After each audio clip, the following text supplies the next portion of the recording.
Les vraies voix Sud Radio, le grand débat du jour. Françaises, Français, mes chers compatriotes. La France a peur. Et moi, quand j'entends M. Macron hier, qui visiblement s'ennuie depuis la dissolution ratée qu'il a décidé et qui veut exister en faisant peur aux Français. Vous avez peur de quoi? Vous avez peur de qui? La politique de la peur marche toujours. La politique de la peur, c'est la meilleure façon de faire obéir les gens. Mais vous êtes un trouillard. Je vous le dis avec beaucoup de conviction. N'ayons pas peur. Et le président Macron a-t-il dramatisé le danger russe au-delà du nécessaire? C'est la petite musique qui monte dans une partie des oppositions. Par exemple, David Lisnard ou Henri Guénaud lui reprochent une posture basée sur la peur. Alors parlons vrai. Est-ce que Henri Guénaud a raison quand il dit, je cite, la peur ça marche toujours, c'est le meilleur moyen de faire obéir les gens? Et à cette question, Ukraine, Macron joue-t-il sur nos peurs? Et comme Twitter remarche, je vous donne le score, vous dites oui à 97%. Vous voulez réagir? Les 3% courageux, je vous soutiens parce que moi je vais dire non. Mais vous voulez réagir? Le 0826 300 300 et n'ayez pas peur d'appeler Aude est adorable. Magali Vicente est avec nous. Je ne sais pas si on dit Vicente ou Vicente, on dit pardon. Vicente, très bien, communicante politique et présidente de l'agence communication Lydon. Merci en tout cas d'être avec nous ce soir. Philippe Bilger.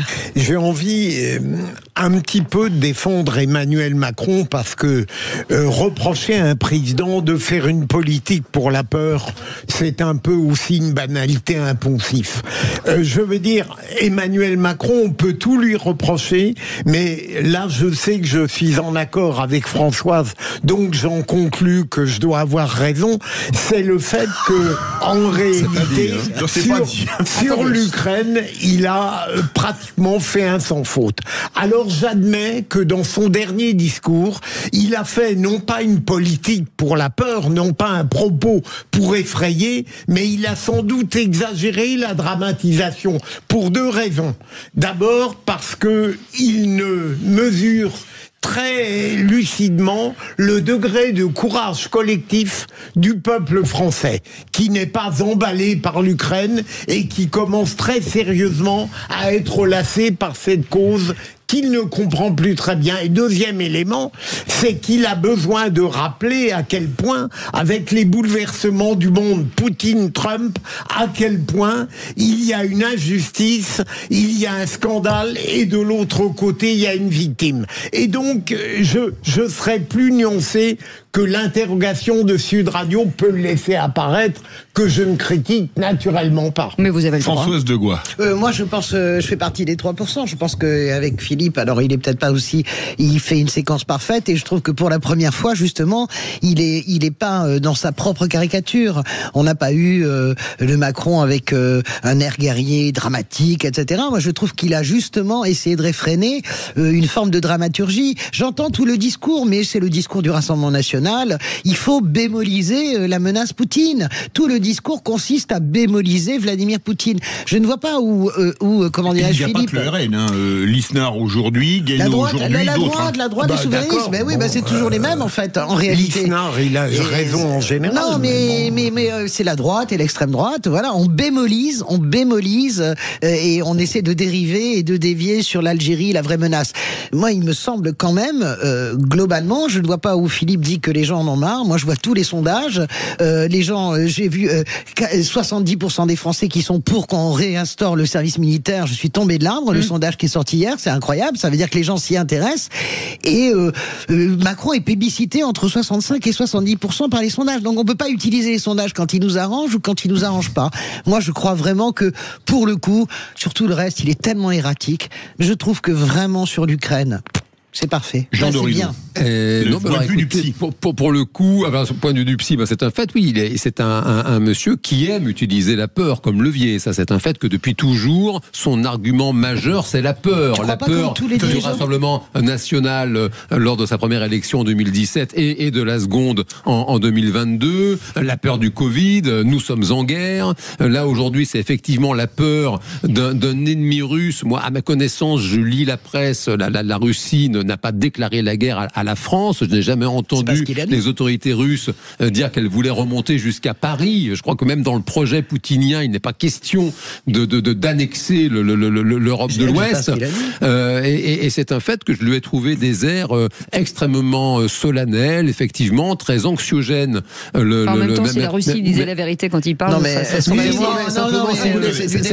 c'est un fait que depuis toujours, les grandes puissances sur cette terre se font des coups bas, se font des sales coups. On a des espions russes, des espions américains depuis toujours sur le territoire français. Ça, c'est une réalité. Et c'est vrai que c'est étrange. Et puis, le dernier point, il est vraiment difficile à suivre notre président, parce que c'est quand même un monsieur qui a commencé son tout premier mandat en virant le chef des armées, parce que donc il n'était pas OK sur le budget militaire nécessaire. Et puis c'est vraiment la girouette qui tourne dans le sens du vent. Là, tout d'un coup, on n'a pas d'argent pour faire des écoles, pour faire des hôpitaux, pour payer des soignants. Mais là, tout d'un coup, en 15 jours, on va faire des armes. Magali Vicenne, vous êtes communicante politique, présidente de l'agence de communication Lidon.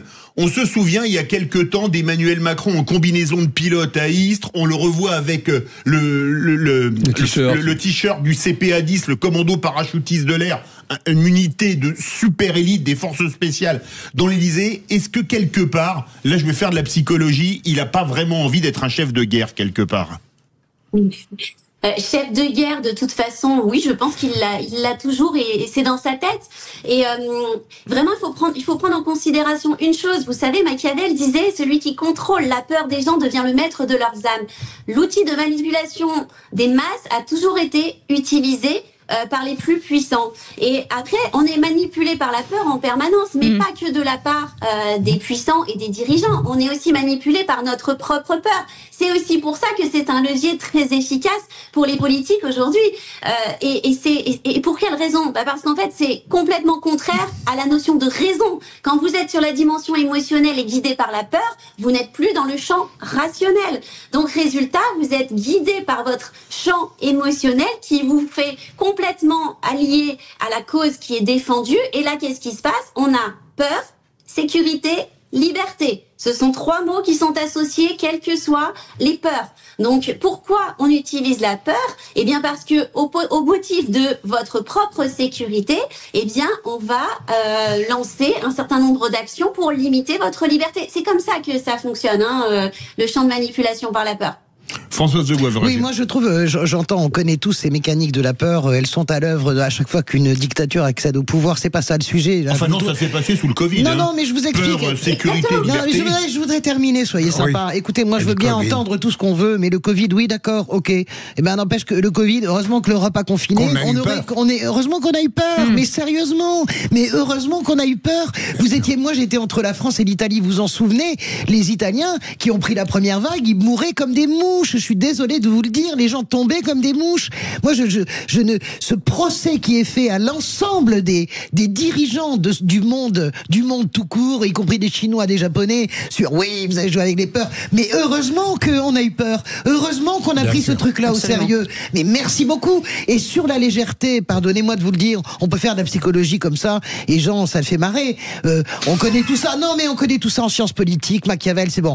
On connaît parfaitement. Mais par contre, pardonnez-moi de vous le dire, je trouve quand même que bémoliser à ce point, euphémiser à ce point ce qu'est l'Empire russe, ce qu'est la psyché de Vladimir Poutine, quand tous les jours il teste les limites de l'OTAN, que ce soit en mer du Nord, que ce soit dans les airs, que ce soit dans l'espace, que ce soit dans le cyberharcèlement, il tue ses opposants, ce type. Moi j'étais en Russie le jour où Anna Politkovskaya a été abattue au pied de chez elle. Il tue ses opposants, ok?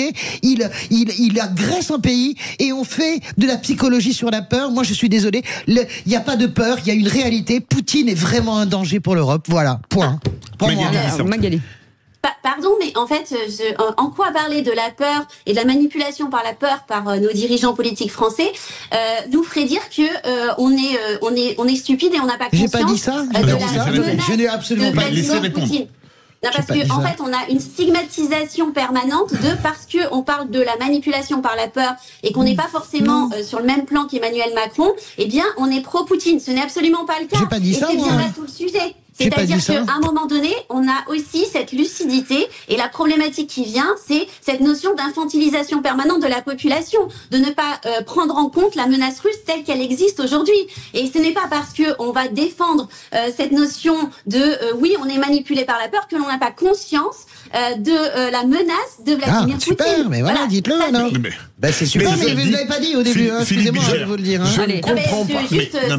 Elle construit sa réponse. Il faut qu'elle puisse parler aussi. Oui, moi j'ai rien dit. Qu'est-ce que vous voulez dire par manipulation par la peur? Je vois mal, en l'occurrence, qui manipule, et par la peur, je le vois encore moins de la part du président.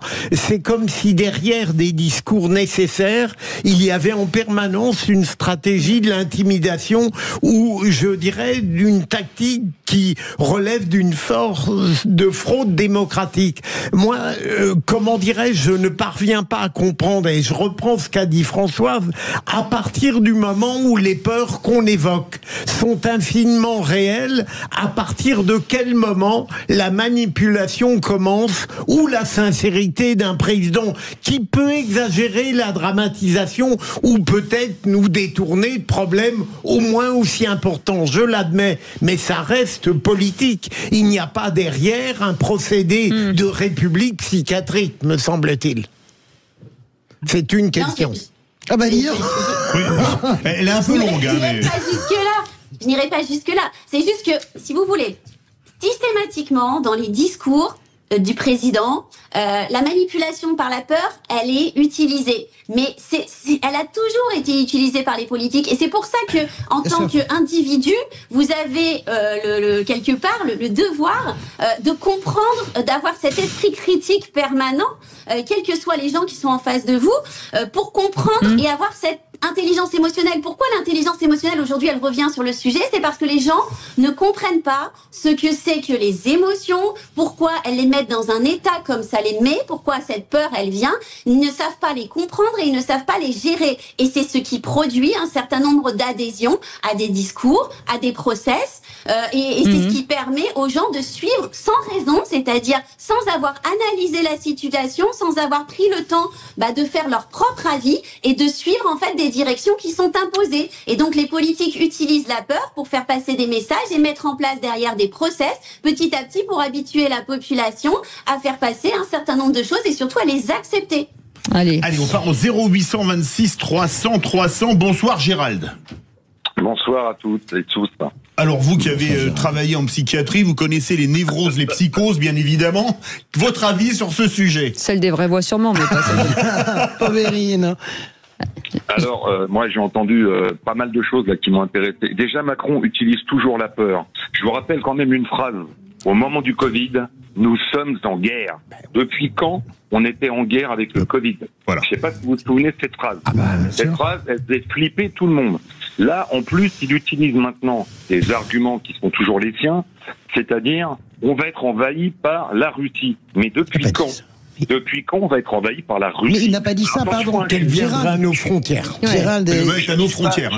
Mais nos frontières, ça peut être la Pologne, ça peut être la Roumanie, sérieusement. Désolé, notre Pologne, c'est l'Alsace et l'Allemagne. Non, mais dans sa tête, c'était l'Ukraine. Oui. Bien sûr. Moi, je ne suis pas pro-Poutine. Soyons très clairs. Je suis pas pro-Poutine, je suis pas pro-Trump, etc. Maintenant, des guerres de pouvoir, il y a des guerres de pouvoir qui nous dépassent. D'accord? Quand M. Macron intervient, il a toujours un discours extrêmement solennel, extrêmement grave. Il a toujours des positions, des postures, moi, qui me font pas rire, mais qui me font rire jaune, dans le sens où, depuis justement l'envahissement de l'Ukraine, alors attention, effectivement, il y a des morts, il y a des deux côtés, mais quand il parle de guerre, ça fait peur à tout le monde, dans le sens où il est capable d'envoyer des gamins ou une troupe, soi-disant, pour aider l'Ukraine. Déjà, on n'a pas les moyens. Là, le premier point, il est là. Déjà, la guerre, elle peut pas se faire avec la France. On n'a plus d'armée, on n'a plus rien. On peut tenir 3 jours, je crois, et encore, je sais même pas. Donc, monsieur Macron, moi, il me gêne beaucoup dans ses discours parce que il veut être un chef de guerre.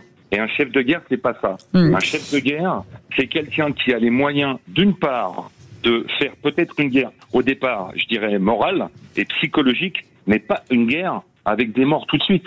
Maintenant, moi, je suis complètement effaré d'entendre que que la Russie est dangereuse pour l'Europe ou la France. La Russie, elle s'en fout de l'Europe et de la France. Elle s'en fout complètement. Je veux dire que quel est l'intérêt pour la Russie d'envahir la France ou de la détruire? Macron l'a détruite, la France. Donc voilà.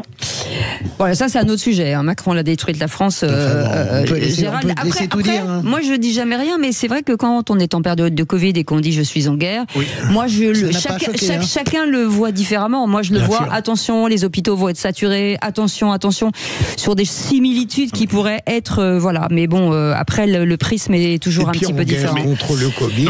Puis une guerre contre le Covid. Gérald, en tout cas, vous restez avec nous. Merci beaucoup, Magali Vicente, communicante politique et présidente de l'agence de communication Liden. Merci d'avoir accepté notre invitation.